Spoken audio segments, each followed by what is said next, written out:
Welcome back. The founders of an organization called Addictions Free Youth say everyone has a purpose.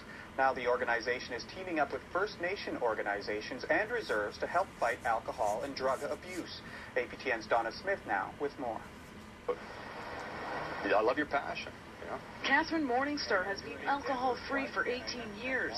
I just felt so sad, actually, because I thought, how can Creator take me from the life that I lived and have me die like this, or have me not experience total freedom in this final and last area kind of thing.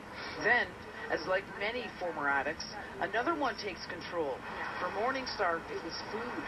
Because I felt so powerless and little, my weight I never want to be this little again. So my weight became a power. That's when she met Scott Gallagher, who helped her with the food addiction. She is now a mentor for his organization, Addictions Free Youth. No, we've never met. Gallagher takes a different approach with the people he coaches.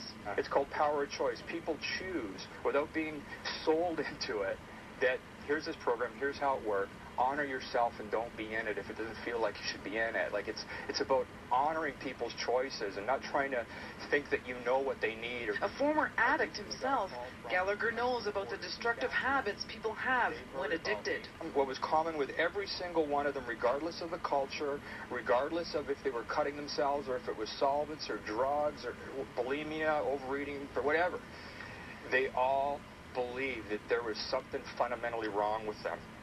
You know, and that's where I identify, because as a kid, I grew up in poverty, I grew up in the projects, I grew up in abuse. Gallagher recently went to Hobbema, Alberta. It has its share of people with addictions and violence. This week, 5-year-old Ethan Yellowbird was shot and killed while sleeping in his bed. He uses the term coaching people, and what he helps each individual find is summed up easily, but harder to do. Having a purpose, having a meaning, creating the meaning, a meaning of your suffering that empowers you. Gallagher does one-on-one sessions, and he also speaks at schools.